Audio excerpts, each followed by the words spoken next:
Sworn by oath, bound by honor, fueled by rage. Oh, I want to read this. 549 pages. I'm in though. Hey guys, it's Sarah, and today we are going to talk about the books that I have acquired in the month of January. You guys are going to be so proud of me. I only purchased one and it was a pre-order. And then the other 4 are from publishers, which I did not know were coming, which is super awesome.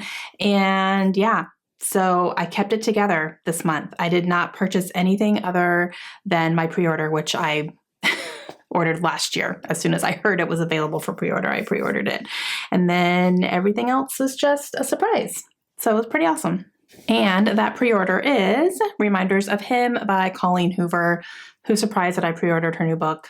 Nobody should be. So this book follows a woman named Kenna. She has just finished serving out a prison sentence, and she has a young daughter who was left in the care of, I'm guessing, family members while she was in jail. And she returns back to her hometown to basically reclaim her daughter. And everybody around her is trying to prevent that from happening. She finds a companion in a man named Ledger who owns a local bar. And I think he comes with his own set of issues. And they start trying to work together to figure out how they can get Kenna custody of her child back. And I think they have to keep their partnership quiet because it could spell disaster for one or both of them. And yeah, so I guess we'll see what happens. But I absolutely 100% love Colleen Hoover. She's one of my favorite authors of all time. So I'm excited to read it. All right, so this first one from a publisher was sent from St. Martin's Press. This one comes out in March, and it's a nonfiction, and it is Life's Messy, Live Happy. This is by Cy Wakeman, and the little tagline on here is things don't have to be perfect for you to be content. So this is exploring the idea that we as humans feel that unless we have control of every situation in our life, that everything is just a mess.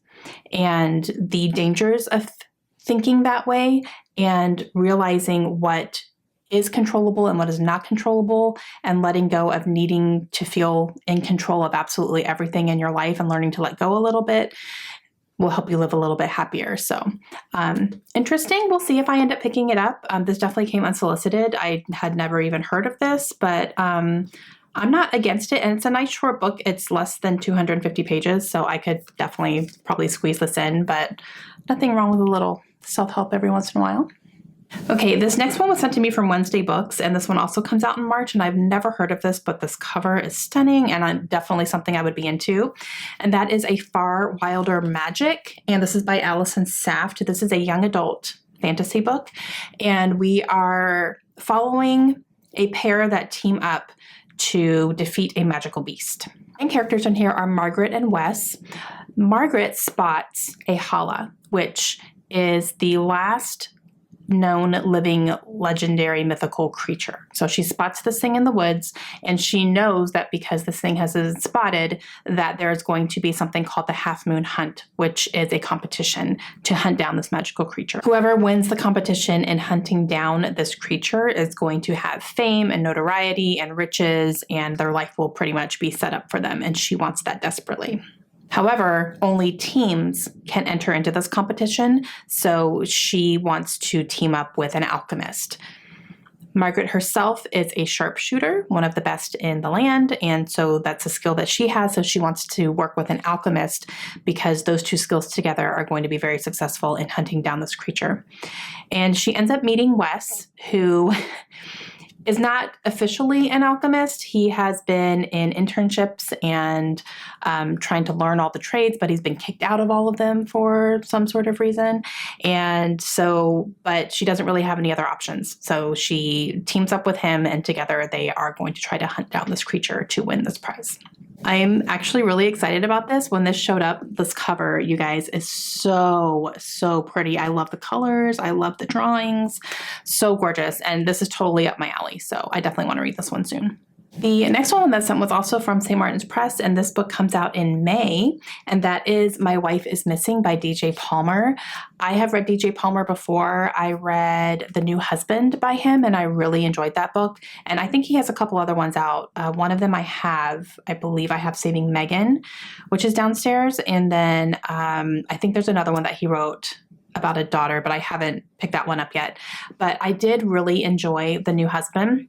So I was excited to see that he has another one coming out. So this one follows a married couple, Michael and Natalie, and they are on vacation in New York, staying in a hotel. He goes out to go do something and then comes back. And when he comes back, he realizes his wife and his children are gone, completely without a trace. He has no clue what's going on, can't reach her, and he gets very worried. So he calls the police to report them missing.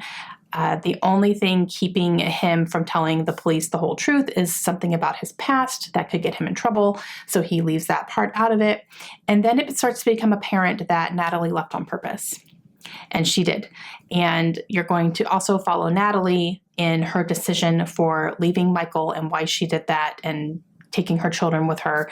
And she is also suffering from insomnia, and that is causing her to become a little bit delusional as well. So I think it's going to be a little bit of an unreliable narrator, which is interesting.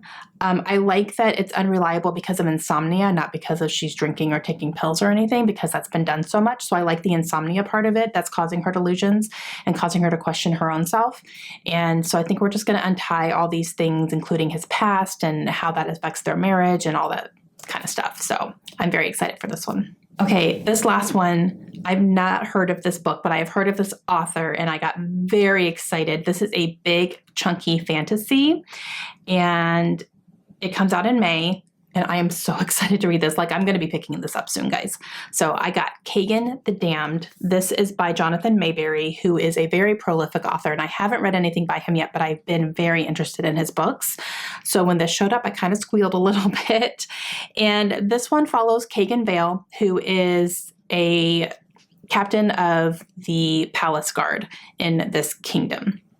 And he is very feared by other people. He takes his job very seriously, and he's really, really good at it by protecting the royal family in this kingdom.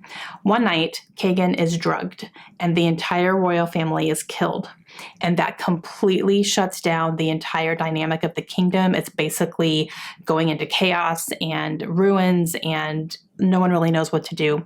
Kagan ends up becoming kind of a wanderer, and he's taking some revenge out on people. He knows who the enemies are, and he is doing everything he can to try to exact revenge for the royal family's deaths on his enemies. And one day, he learns that the royal twins may still be alive. So now his mission is to find them, to kind of bring the royal family back into power and to take back control of the kingdom and, you know, get it away from all this chaos. So, guys, I'm so excited to read this. I'm not sleeping on this one. I am really, really excited for this. And just a huge thank to St. Martin's Griffin for sending me this, because I love big chunky fantasies. I want to get into more of them. And this one sounds fantastic by an author that I really want to try.